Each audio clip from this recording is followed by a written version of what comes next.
Seigneur. Tu es bon, tu es bon. Tu es bon, tu es bon, tu es bon dans ma vie. Tu es bon, dans la vie de mon frère, dans la vie de ma soeur. Tu es bon, tu es bon. Tu es bon, tu es bon, le roi des rois. Tu es bon, tu es bon, tu es bon, le roi des rois. Tu es bon, tu es bon pour moi, tu es bon. Alléluia, alléluia, alléluia, au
Seigneur Jésus.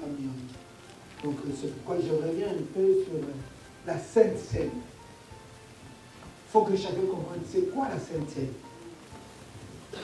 Pourquoi on le fait?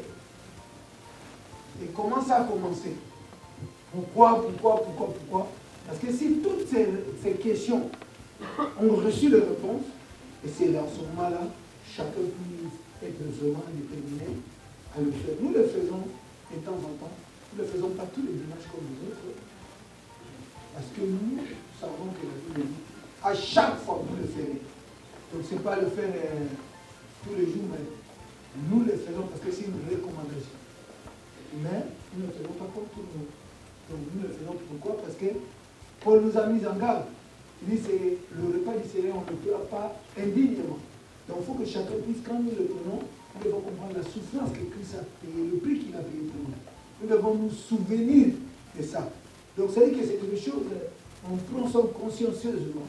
Et on est en train de dire, là, je vais me communier. Donc je vais devenir un avec Christ. Vous comprenez? Et quand je prends son corps, que cela active en moi toutes les dimensions de Christ avant que je puisse le servir. C'est pourquoi je veux un peu qu'on puisse revoir un peu certains éléments avant qu'on puisse passer à la Sainte Seine. Alors je veux le juger juste de ça. Ça serait une bonne chose. C'est pourquoi j'ai pris le temps pour s'adorer complètement. Et j'ai aimé votre participation. Là, vous n'avez pas laissé ça. On était ensemble. Donc quand on est ensemble, on sent ce que ça donne. Donc c'est bien. En tout cas, merci beaucoup pour venir ici.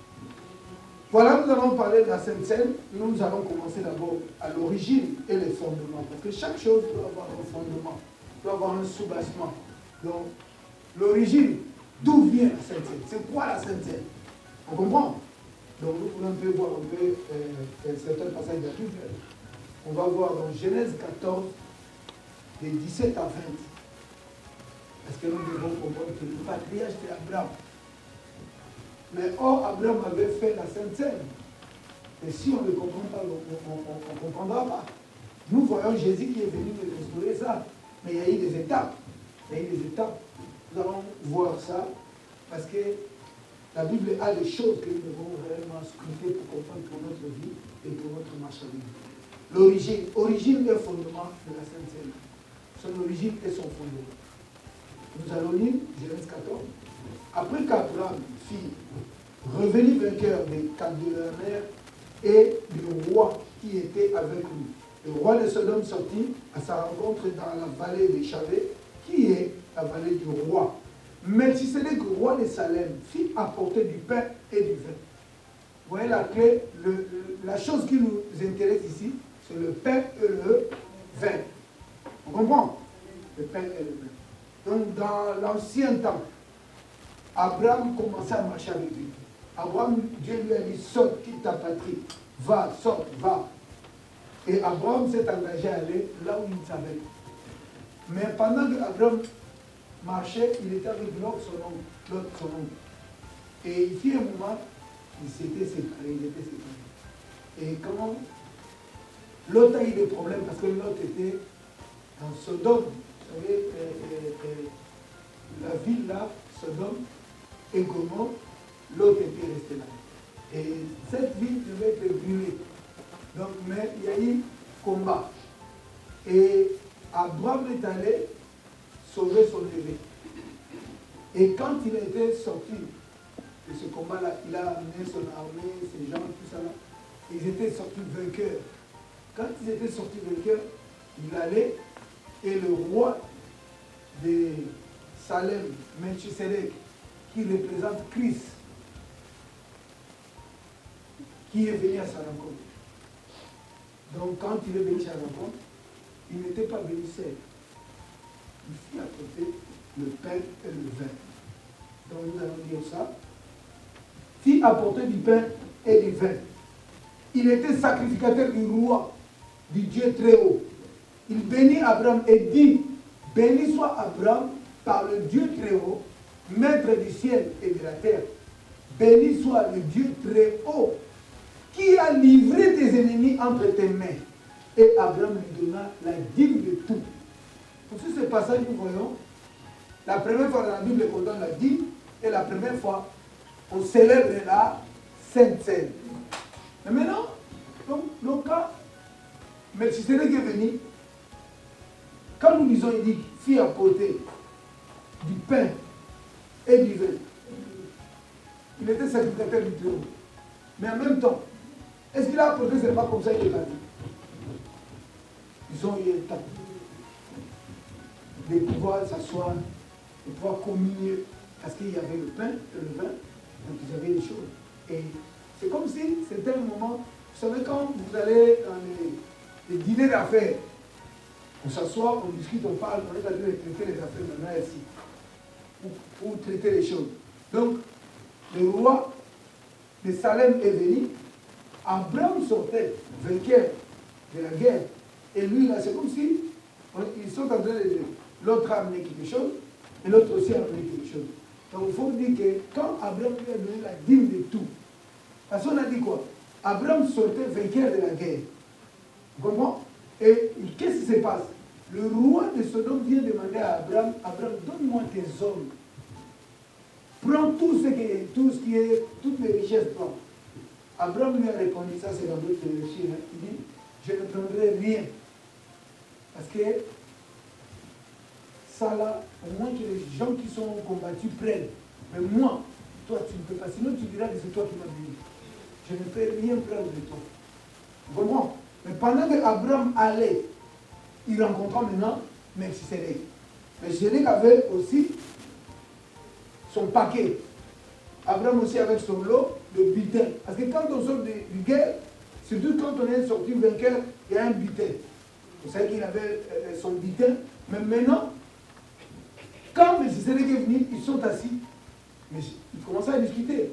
Regardons les paroles de Melchisedec. Qu'est-ce qu'il dit à Abraham?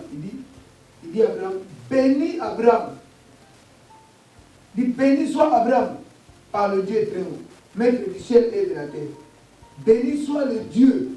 Il bénissait Abraham, il bénissait Dieu aussi. Il dit quoi? Le très haut, qui a livré tes ennemis. Il est en train de révéler à Abraham quelque chose que Abraham peut-être ne comprenait pas.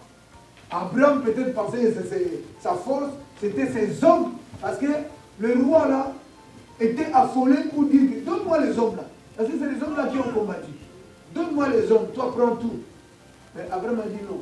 Mais maintenant, ce que Melchisedec révèle à Abraham, ce n'est pas ce que les gens là, le roi pensait ou comment. Il est à dire non, ce n'est pas les hommes, ce n'est pas toi. Il y a un Dieu qui a livré tes ennemis. C'est comme si Dieu les a mis en croc en jambe. Donc ils ne pourraient pas aller pour que toi tu... C'est comme si tu es en train de te battre avec une personne, parfois quand la personne est tombée. Toi tu montes déjà dessus. Donc c'est-à-dire qu'il y a un travail qui a été fait avant toi. On comprend? Et quand Abraham a su comprendre ça, Abraham a donné à Melchisedec la dîme de tout. C'est quoi? Quand on dit la dîme de tout, s'il avait des bœufs, des moutons, il a donné S'il en avait 100, il donnait 10. Dans chaque...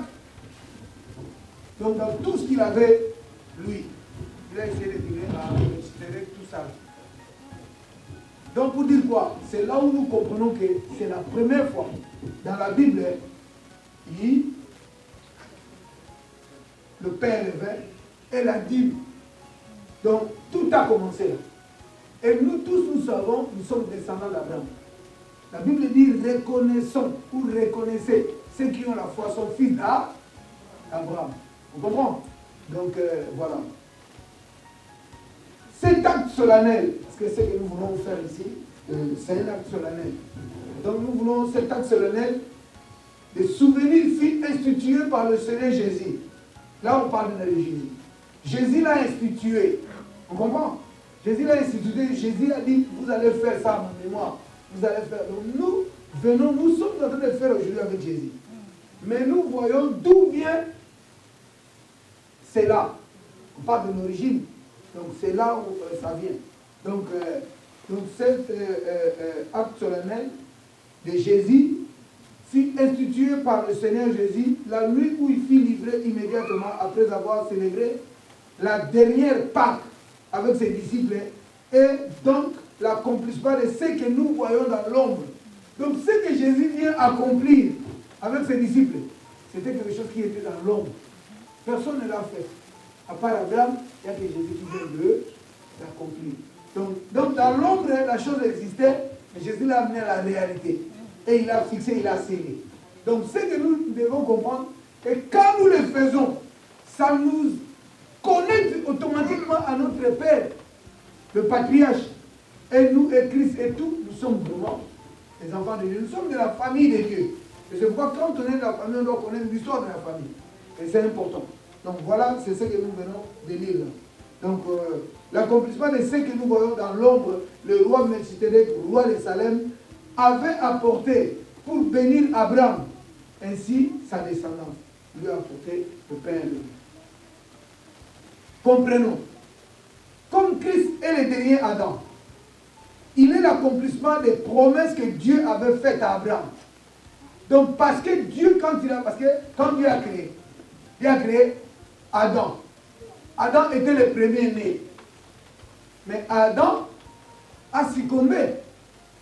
D'Adam jusqu'aujourd'hui, si nous fonctionnons charnellement, cela vient d'Adam. Vous comprenez? Mais maintenant, Christ était venu pour remplacer Adam.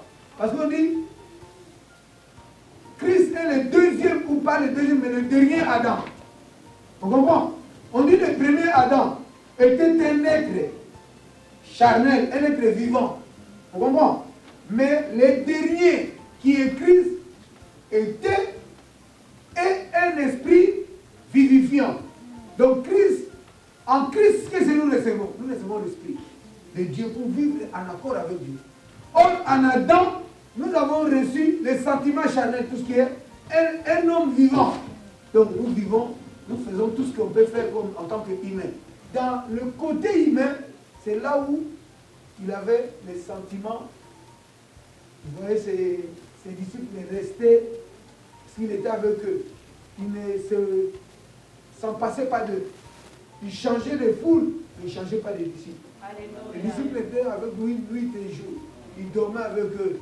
Il partait parce qu'il y a un homme aussi, inscrit, qui voulait suivre Jésus. Il dit, Seigneur, moi je vais te suivre. Jésus lui a dit seulement, c'est que les gens là, tu vois, le prix qu'ils payent, est-ce que tu es capable de faire ça? Lui, il dit, parce que les oiseaux ont des nids, les renards ont des tanières, mais le Fils de l'homme n'a même pas où mettre. Si tu me suis, tu seras errant. Vous comprenez? Donc, il faut se préparer. C'est pourquoi quand les gens viennent dans la vie chrétienne, il y a des fois, les gens qui mélangent, ils voient leur priorité ou beaucoup de choses importantes. Nous vivons sur la terre, hein. Nous devons servir tout ce qui est dans le monde. Travailler, manger, faire tout ça, s'habiller, faire tout ce qui est le monde nous donne. Mais notre priorité ne doit pas être ça. Mais nous devons vivre ça. Pendant que nous sommes dans la terre. On doit se marier, on doit faire tout ce qui est le monde nous donne. Vous comprenez? Mais, quelque part, nous avons l'idée de bien marcher avec Dieu. Pourquoi? Pour vivre éternellement avec lui. Amen. Donc, l'éternité se prépare sur la terre.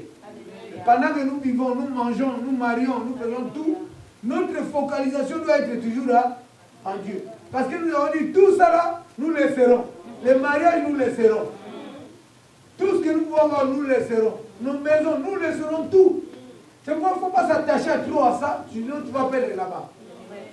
Donc nous sommes ici, mais nous préparons là-bas. C'est pourquoi les soucis de ce siècle, nous ne devons pas nous attarder à ces choses-là. C'est comme si tu n'as pas. Si tu l'as, gloire à Dieu. Si tu n'as pas, tu dis Seigneur, ce qui est important, moi j'ai toi. C'est toi qui es tout pour moi. C'est que je manque là-bas. Toi tu es ça. Donc nous devons nous attacher à Christ. C'est lui qui est tout pour nous. Donc voilà. Donc c'est un moment mis à part pour se rappeler de ses souffrances ainsi que sa mort, son corps livré, son sang répandu, le calvaire et tous ces souvenirs sacrés représentent à l'esprit des participants. Tous ceux qui participent là doivent comprendre que moi je suis un enfant. C'est-à-dire qu'il a souffert, on l'a fouetté. Alors, ça c'est un moment que nous puissions réellement nous souvenir. Oui, que non, ce qu'il a fait. Maintenant, c'est pourquoi quand tu prendras à cette scène, ça te donne la force là. Parce qu'il a tenu bon jusqu'au bout. Vous comprenez? Quand nous prenons son corps et son sang, nous communions avec lui. Vous comprenez? Parce qu'il a dit quoi? Mon corps est une nourriture et mon sang c'est un breuvage. Et quand j'ai voulu donner l'image du breuvage, vous savez, c'est que le breuvage, c'est... je me suis, pour illustrer ça, je suis parti vers... vous savez, comment dire, il y a des romans d'Astérix. Hein? Les Gaulois avaient la potion magique. Je ne sais pas s'il y a des gens qui disaient ça. Hein? Vous allez voir que quand on prend la potion magique, Astérix devient fort. Comment? Il faisait des exploits.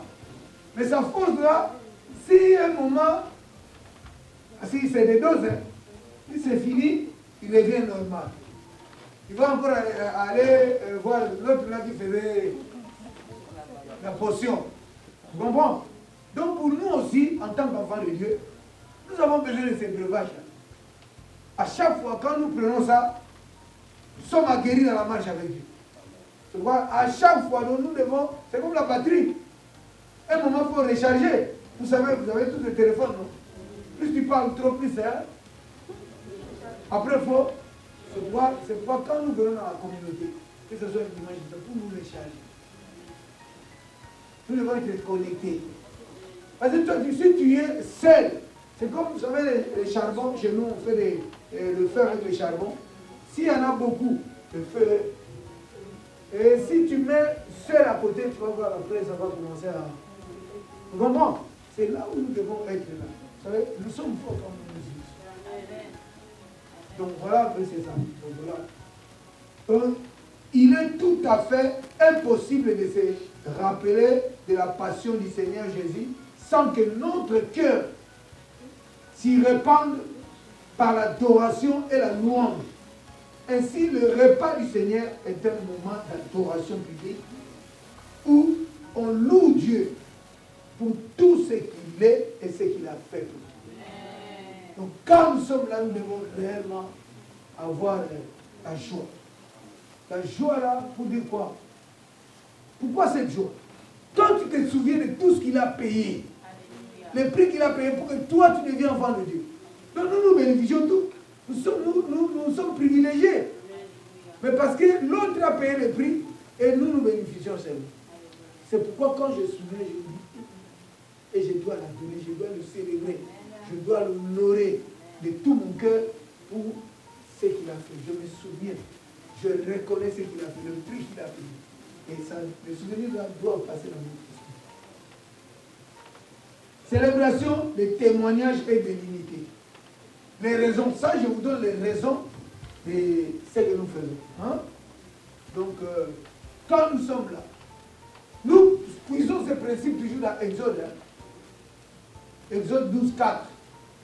Regardons. Chaque principe que nous prenons ici, c'est le principe que Dieu a donné depuis l'homme. Vous comprenez? Dans Exode 12, 4, Dieu a dit, si la maison est peu nombreuse pour un agneau, on le prendra avec son plus proche voisin. Selon le nombre de personnes, vous compterez pour cet agneau d'après ce que chacun peut manger. Donc ça dit quoi? Dieu a dit, si vous voulez célébrer la Pâque, vous allez manger l'agneau. Vous qui êtes là, si vous n'êtes pas nombreux à la maison, il faut appeler Dieu. C'est-à-dire que la vie que nous menons, Dieu nous a appris tout. Ça, ce n'est pas moi qui ai écrit. C'est Dieu qui dit, si la maison est peu nombreuse pour un agneau, on le prendra avec son plus proche voisin. Donc Dieu déjà nous montre comment avoir l'esprit de partage. Dieu nous enlève le go. Parce que la vie est vie quand tu as rencontre de deux personnes ou deux choses. Sinon, on n'aura pas de vie. Tu comprends? Et c'est pourquoi Dieu a dit, il n'est pas bon que l'homme soit seul. La Bible dit, deux valent mieux qu'un. On comprend? Ça, c'est les choses que Dieu dit. En outre, la Sainte Seine du Seigneur est un témoignage de l'unité du corps de Christ. Donc, comme nous sommes là, nous témoignons cette unité. Nous sommes tous unis en Christ. L'unité du corps de Christ. Car le pain est l'image du corps. Vous allez voir dans la Sainte Seine, il y a beaucoup de principes à structurer là. Nous disons la Sainte Seine. Quand Jésus a dit, le pain symbolise le corps. Mais nous aussi, nous sommes là le corps de Christ. Un corps est rempli de plusieurs membres. Vous comprenez? Il y a la main, il y a le pied, il y a tout ça. Il n'y a pas que le pied qui va dire que moi je suis le corps. Sinon il va oublier les mains. Ce n'est pas la main qui va dire que c'est moi seulement. C'est tout ensemble, c'est le corps. Donc pour dire quoi? Si nous sommes corps, nous devons nous considérer les uns les autres. Vous comprenez? Nous devons aussi mettre les choses pour être unis et fonctionner comme ici. Ça c'est quelque chose de très important. Car le pain est l'image du corps, de son corps composé de tous les vrais croyants. En participant à ce pain, le croyant témoigne qu'il est uni à tous les vrais enfants de Dieu. Nous les prenons ici, et je sens que je suis uni avec tel partout. Parce que nous sommes un corps. Et Jésus a dit quoi? Je leur ai donné ma gloire pour qu'ils soient un. Donc quand nous mangeons ça, nous partageons. Je vous ai dit toujours, la chose qui nous unit, c'est Christ. Mais maintenant, la seule chose qui nous unit, c'est Christ comment? Parce que nous tous, nous rencontrons la Christ. C'est-à-dire quoi? Je vous explique toujours, je dis, c'est comme si la chair là est Christ. Vous comprenez? Si moi je viens, je tiens ici, Habib vient un peu. Habib vient tenir ça aussi. Donc ça c'est Christ. Hein? Lui il tient. Il est connecté à qui? Si moi je viens, je fais comme ça. Qu'est-ce qui m'unit, moi et Habib? C'est la chaise.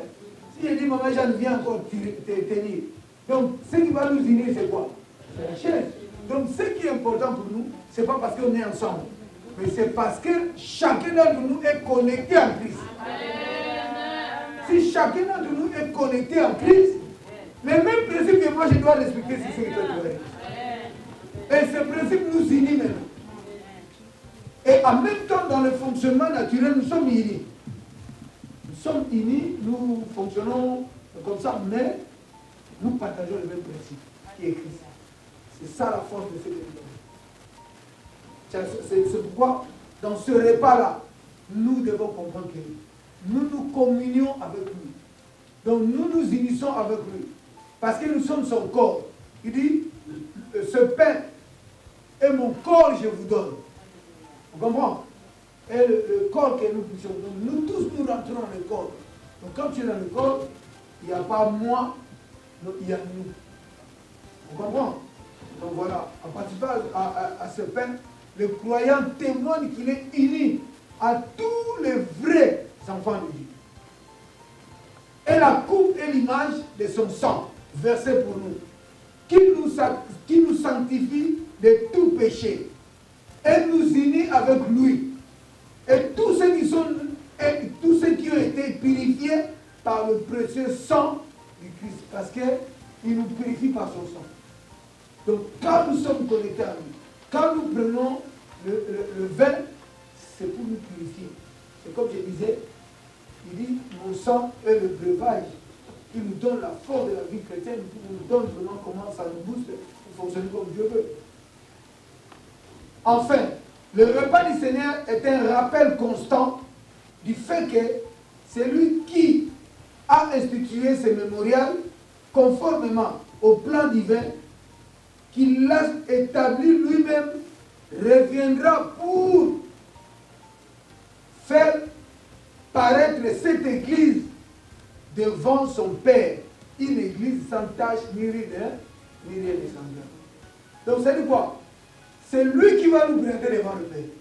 Il nous a laissé pendant un moment. Quand il viendra, il va amener son église. Et c'est lui qui va nous présenter. Alors, quand toutefois que vous mangerez ces pains et vous buvez cette coupe, vous annoncez la mort du Seigneur jusqu'à ce qu'il revienne. Donc, à chaque fois quand nous prenons ça, nous voyons qu'il était parti. Mais nous nous souvenons qu'il viendra aussi nous prendre. On comprend? Donc, c'est que dans ce que nous faisons là, il y a beaucoup de ramifications. Il y a beaucoup de ramifications. Donc ça, c'est quelque chose de très important. Ainsi, non seulement l'adorateur regarde en arrière vers Golgotha, en se souvenant de la mort du Christ, non seulement il élève les yeux vers le trône de Dieu en le louant pour la rédemption accomplie, mais aussi il dirige ses regards en avant, se réjouissant du moment où le Seigneur descendra du ciel et enlèvera l'Église, enlèvera les siens pour les introduire dans les demeures célestes. Il a dit quoi? Dans la maison de mon Père, il y a beaucoup de demeures. Je veux que là où je suis, eux aussi soient là. Donc Jésus, dans son plan déjà, il a voulu que toi sois avec lui là-bas. Mais maintenant, si toi tu ne sais pas ça, tu ne peux pas régler bien ta vie pour dire que non, je me conserve de tout ça. Ça, c'est les choses qui doivent nous bagarrer. Mais on ne se bagarre pas avec la force humaine. Mais on prie Dieu. On nous soutient. C'est Dieu qui fait tout. Comment? Ça, c'est des choses très importantes. Nous devons comprendre ça. Nous devons comprendre ça. Maintenant, nous allons voir l'admission à la table du Seigneur. Comment on peut rentrer? Qui peut rentrer? Qui a droit? Comment on fonctionne? Parce qu'il faut que les choses soient claires. Regardons ce que Paul est en train de nous dire. En donnant cet avertissement, ce que je ne loue pas, c'est que vous vous assemblez non pas pour devenir meilleur, mais pour devenir pire. Et d'abord, j'apprends que lorsque vous vous réunissez ensemble, il y a parmi vous des divisions. Et je le crois en partie. Car il faut qu'il y ait aussi des divisions, des sectes, parmi vous, afin que ceux qui sont approuvés soient reconnus comme tels au milieu de vous. Lors donc que vous vous réunissez, ce n'est pas pour manger le repas du Seigneur. Car quand on se met à table, chacun commence par prendre son propre repas. Et l'un a faim, tandis que l'autre est ivre. N'avez-vous pas de maison pour y manger et boire? Ou méprisez-vous l'Église de Dieu et faites-vous honte à ceux qui n'ont rien? Que vous direz? Vous louerai-je? En cela, je ne vous louerai pas. Ici, Paul est en train de faire un constat à l'église de Corinthe. L'église de Corinthe, c'était une église où il y avait des désordres. Et c'est une église qui fonctionnait sans ordre et tout ça. Il y avait beaucoup de désaccords. Alors il y a d'autres personnes, je ne sais pas comment ils faisaient ça. Le jour du repas du Seigneur, selon eux, je ne sais pas comment ils faisaient. Mais Paul est en train de reprocher une attitude. Il y a d'autres personnes, parce que, vous savez, dans la vie, on est répartis sur les rangs sociaux. Hein? Alors il y a d'autres personnes qui amènent à manger, et quand ils mangent dans leur coin. Comme si il vient avec ma nourriture, avec moi et mes enfants, je dis venez ici, donc c'est que là, on est en train de manger, et les autres n'ont rien, ils sont en train de regarder comme ça. Pendant là, les autres sont là, et les autres, vous verrez une personne qui est déjà ivre là-bas et tout, donc c'est que on ne pourrait pas comprendre. C'est pourquoi Paul est en train de régler ça. Dites, est-ce que vous pensez que je peux vous louer dans ces comportements-là? Pendant que vous êtes un corps, vous êtes le peuple de Dieu, vous devez fonctionner, vous devez mettre des mécanismes en place pour fonctionner bien. Mais pendant que l'autre fait ça, l'autre, c'est le désordre. Est-ce que vous voulez que je vous loue? Je ne peux pas vous louer comme ça. Si vous voulez manger, mangez chez vous. Vous comprenez? Parce que quand on vient à la maison de Dieu, il faut que les choses soient dans l'ordre. Et c'est pourquoi, dans leur mode de fonctionnement, Paul a repris beaucoup pour dire quoi? Vous ne devez pas prendre le repas du Seigneur indignement. Cela est sorti de là. Vous comprenez? Parce qu'il dit, quand vous prenez ça indignement, c'est pourquoi parmi vous, il y a beaucoup de films et beaucoup sont morts. Parce que vous prenez ça sans comprendre ce que vous faites. C'est pourquoi depuis un temps, nous essayons d'étaler pour que les gens comprennent pourquoi la Sainte Seine, d'où vient, comment. Parce que les gens ne s'attardent pas à faire les choses sans comprendre. On comprend.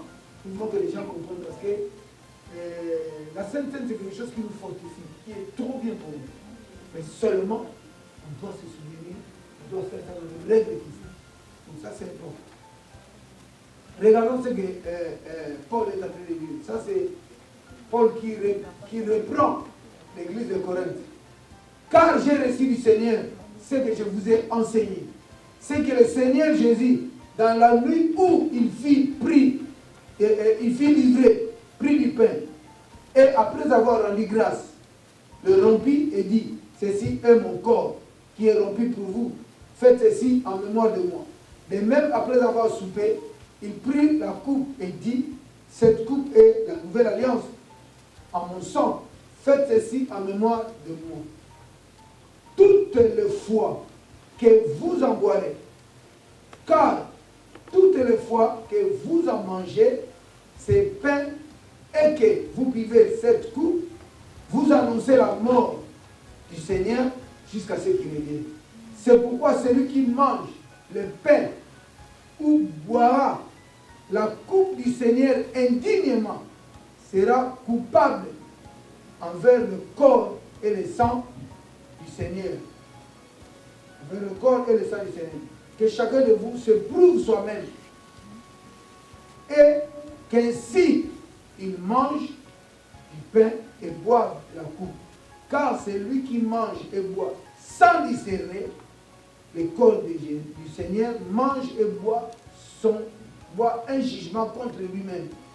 C'est pour cela qu'il y a parmi vous beaucoup d'infirmes et de malades et qu'un grand nombre sont morts. Si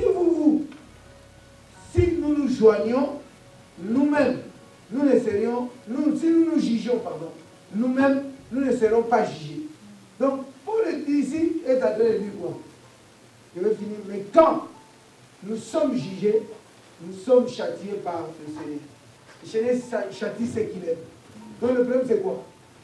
La Sainte Seine, comme on a dit, on le prend pour se souvenir de comment Christ a souffert. Il a payé le prix. Pour voir la grandeur de tout ce qu'il a mis en place pour que nous soyons des enfants. On a parlé ici, quand on prend aussi, on va se sentir unis avec les autres. Pour créer l'intimité avec lui-même. Parce que c'est là où il a dit dans Jean 17, moi en eux et toi Dieu en moi. Et que nous serons tous connectés. Donc ça va amener la vie communautaire, l'unité, le corps. Donc toutes ces choses nous devons comprendre. Ça nous booste parce que ça nous unit avec Christ. Donc nous ne devons pas le prendre indignement. C'est pourquoi nous préparons même quelques jours de jeûne avant pour que les gens puissent se purifier. S'il y avait des choses, je demande pardon, même pendant qu'on est en train de parler, pendant que tu comprends les choses. C'est là où la personne dit que non, Seigneur, pardonne-moi, ou ça, j'ai compris ça, maintenant je veux prendre ça avec sérénité, je veux prendre. Parce qu'il n'y a pas de temps, on va dire non, parce que je n'ai pas fait ça ou ça. Mais si ton cœur est disposé, tu pries, tu parles à Dieu, et Dieu le fera. Tu comprends? Et ça, c'est des choses que je dois comprendre. Donc, ce n'est pas prendre ça comme ça. Parce que nous évitons que les gens, sinon, ça serait la routine. Nous ne voulons pas faire la routine. Nous voulons vraiment faire les choses comme il faut.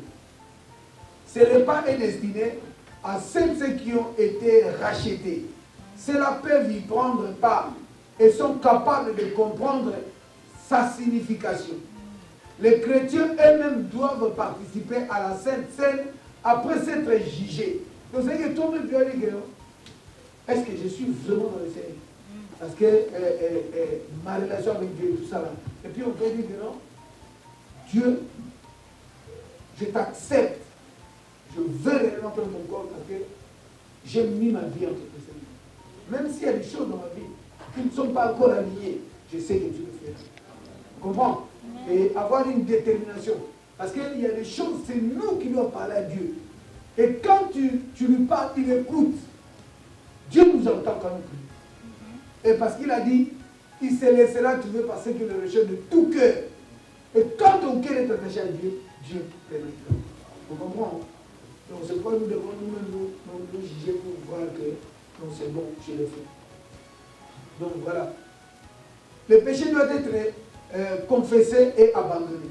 Alors que le corps et le sang doivent être pris d'une manière digne, afin de ne pas prendre indignement le repas du Seigneur. Là aussi, il est bon de se rappeler qu'il n'est pas possible de manger le pain et boire du vin sans se souvenir réellement du Seigneur. On ne peut amener cette célébration à une simple forme rituelle. Non. Si le cœur n'accompagne pas l'acte symbolique. Parce que ce n'est pas seulement l'acte qui compte, mais nous voulons que nos cœurs soient attachés à ça. Que nous pouvons réellement dire à Dieu. Donc c'est que c'est toi qui parles dans ton cœur. Même pendant que je parle, chacun doit dire des choses à Dieu. Vous comprenez? Intérieurement, tu parles à Dieu. Tu t'examines toi-même. Tu dis non, je veux le prendre parce que j'ai besoin que Dieu me pousse. Parce que j'ai compris certaines choses, il faut que je me libère de ça. Donc ça c'est réellement, tu prends ça digne. C'est important pour que nous puissions comprendre ça. Donc voilà. On peut ramener cette célébration à une simple forme rituelle, ça je l'ai déjà dit, si le cœur n'accompagne pas l'acte symbolique. Si nous voulons vraiment obéir à la parole de Christ, faites ceci en mémoire de moi. Nos vies doivent être en communion avec Dieu à travers sa parole. Donc ça, c'est les choses que nous devons comprendre. Donc voilà, là, on a essayé de rappeler un peu tout. On comprend? Et même il y a un passage que j'aimerais, ça on peut lire ça. On a lu Corinthiens, il y a un passage que je voulais qu'on puisse lire dans Jean 6. C'est le même passage qu'on avait fait le samedi. Jean 6, 48 à 60. C'est ce que nous avons. Qui peut me lire ça? Damien, parce que tu es là, tu es déjà en train de parler au micro. Lis-nous ça, s'il te plaît. Tu dis Jean 6. Ouais, 48 à 60. 48 à 60. Je suis le pain de vie, vos ancêtres ont mangé la manne dans le désert et ils sont pourtant morts. Mais le pain qui descend du ciel est tel que celui qui en mange qui ne mourra pas. Je suis le pain vivant descendu du ciel. Si quelqu'un mange de ce pain, il vivra pour toujours. Le pain que je donnerai, c'est ma chair, je la donne afin que le monde vive. Là-dessus, les Juifs discutaient vivement entre eux. Comment cet homme peut-il nous donner sa chair à manger? Demandait-il. Jésus leur dit, oui, je vous le déclare, c'est la vérité. Si vous ne mangez pas la chair du Fils de l'homme et si vous ne buvez pas son sang, vous n'aurez pas la vie en vous. Qui mange ma chair et boit mon sang possède la vie éternelle et je le relèverai de la mort au dernier jour. Amen. Car ma chair est une vraie nourriture et mon sang est une vraie boisson. Lui qui mange ma chair et boit mon sang demeure uni à moi et moi à lui. Le Père qui m'a envoyé est vivant et je vis par lui, de même celui qui me mange vivra par moi. Voici donc le pain qui est descendu du ciel, il n'est pas comme celui qu'ont mangé vos ancêtres qui sont morts. Mais ceux qui mangent ce pain vivra pour toujours. » Jésus prononça ces paroles alors qu'il enseignait dans la synagogue de... Il nous booste encore pour que nous puissions être forts. Vous voyez, il dit quoi? Si à chaque fois nous le faisons, comme il dit, faites ceci en mémoire de nous. Donc à chaque fois nous faisons, c'est pour que nous puissions nous booster. C'est comme s'il faut recharger ta batterie. Donc tu te recharges. Aujourd'hui, nous voulons que tout c'est réellement être détendu, se souvenir de Christ, et voir que non, si aujourd'hui je suis chrétien, parce que nous l'avons payé. La paix est déjà super. Il est mort pour moi. Et moi, je me suis levé. Je me suis levé. C'est lui qui a donné un frère, une sœur. Si nous sommes là, parce que c'est lui. Nous ne sommes pas là réunis autour de qui que ce soit. Nous sommes réunis autour de son nom. C'est lui qui nous a unis. Parce que chacun d'entre nous ici, peut-être là où il a reçu Jésus, moi je n'étais pas. On n'était pas là, on ne connaissait pas. Mais c'est Dieu qui conduit les pas du juste. Le fait que toi tu sois là, ce n'est pas un hasard, mais c'est le plan de Dieu. Et Jésus a dit clairement, personne ne vient à moi, c'est le Père qui m'a envoyé me l'a dit. Venir à Dieu, ce n'est pas une mince affaire, sinon tout le monde devait venir. Vous comprenez? Mais il y a des gens que Dieu a déjà sélectionnés, déjà préparés. C'est pourquoi nous disons, quand nous allons annoncer, nous travaillons pour que ce que Dieu a déjà inscrit leur nom dans le livre de vie viennent. Et ceux qui sont de Dieu, comme Jésus a dit, mes brebis entendent leur voix et me suivent. Ceux qui sont de Dieu marqueront toujours la différence. Il peut être avec les gens, il peut être... mais il y a des gens qui ont la marque de Dieu en eux. Et c'est pourquoi quand le changement vient, quand les gens viennent, les gens sont surpris. Parce qu'ils ne comprennent pas. Mais Dieu déjà a, comme Paul, il tuait les chrétiens. Mais comme dans le plan de Dieu, il était déjà, Dieu a tout fait pour toi, pour les récupérer. Tu comprends? Ça, c'est les choses que nous devons comprendre. Donc, dans ce passage-là, nous venons lire, c'est les avantages ou les bénéfices que nous savons quand nous prenons le corps et le sang. Nous nous unissons avec lui. Nous devenons un même plan, le même esprit. Ça nous booste, ça nous donne la force d'aller de l'avant et à faire la volonté de Dieu. Parce que lui-même, il a fait la volonté de Dieu. Et quand il se connecte avec nous, c'est comme si, à côté de moi, un homme puissant. Tu sais, quand dans des quartiers, des fois, même ici, il y a des gangs. Si les gangs de l'autre côté, ils t'ont interdit de rentrer dans ce quartier-là, tu vas voir si tu veux aller même de l'autre côté, là, tu vas faire le tout. Mais le jour que tu seras avec un homme fort, tu vas passer, parce que tu sais que même si lui vient après toi, tu vas passer. Même les gens qui te cherchaient, ils vont voir faire. Il passe ici, donc qu'est-ce qui se passe? Il n'a pas eu de problème, lui là. Ils ne diront pas comme ça parce qu'ils vont dire, mais lui là, on l'a interdit. Il vient nous dévier, mais toi tu sais que non, il y a un homme fort. S'il me touche, on ne peut pas intervenir. Ou même s'il est à côté de moi, quand ils vont me voir, ils auront peur de l'homme fort. Parce que c'est pas, ils ont peur de moi. Mais ils ne vont pas me toucher parce que je suis protégé. Je suis avec l'homme fort. Donc c'est pourquoi nous aussi, prendre son corps et son sang, ils viennent encore nous booster. Ils viennent nous booster. Ils viennent encore nous. Là, nous avons passé beaucoup de temps. Il nous reste 30 minutes. On va gérer. Donc nous allons passer à l'acte. Nous allons prendre la Sainte Seine. Donc, levons nos mains, je vais prier pour notre vie. Père, je te dis infiniment merci pour cette journée, pour ce moment, au Dieu, que nous étions réellement en communion avec toi. Nous nous sommes donnés à toi comme toi tu t'es donné à nous.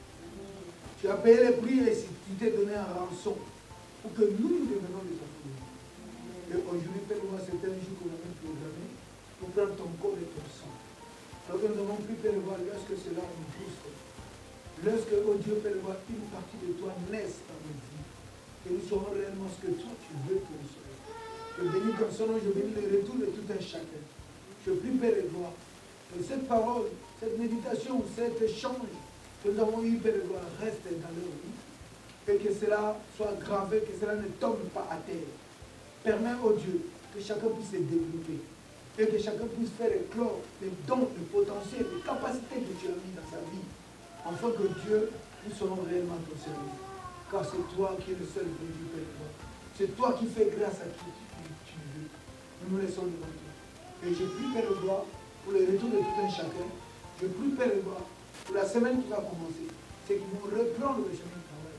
Et je prie pour ceux qui ont des démarches administratives, les besoins, Père le roi, de santé, des démarches de santé, les besoins immobiliers, nous laissons tout entre les Seigneur. Tu sais que pendant que nous sommes sur la terre, ces choses-là pour nous, c'est important. Et tu nous as dit que vous aurez senti le temps présent et dans l'avenir la vie éternelle. Il n'y a pas mieux que cette promesse de Dieu. Et nous sommes sous ton contrôle.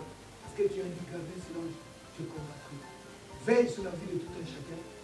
Protège, sécurise, devance. Parce que c'est toi qui es l'ennemi fidèle.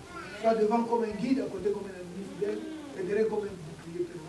Sécurise nos vies comme tu l'as dit dans ta parole. Si toi tu les gardes, c'est lui qui gardera en fait. Si toi tu ne veilles, c'est lui qui veille. Nous ne pouvons pas nous protéger nous-mêmes. Si c'est comme toi, sois nos deux protections. Sois avec tout un chacun de les voir. Nous nous retrouver de les voir. Le mardi à 5h du matin, le jeudi à 5h du matin, le vendredi soir où nous sommes ici, pour que nous puissions nous retrouver encore le samedi à 5h du matin. Seigneur, vois-nous plus quelque chose de nous. Et même ceux qui sont là sont la représentation pour regarder toute la communauté. Comme tu as dit que les forts soutiennent les faibles. Non, au lieu de rentrer dans la règle du travail, pour que le travail soit fait. Nous croyons, Seigneur Père, le jour qui vient, avec la grâce et tout ce que tu fais dans nos vies, cet endroit sera réellement embrasé. Et cette contrée sera embrasée pour que nous puissions faire pour nous. Parce que tu as dit, nous sommes oubliés avec toi. Nous allons continuer avec toi, toi l'homme fort qui est à côté de nous. Tu nous donnes la sécurité, la force, que nous puissions aller faire cette œuvre. Sois béni, mon Dieu, sois loué, sois glorifié. En le nom puissant de Jésus-Christ, ainsi que nous disons tous Amen. Amen.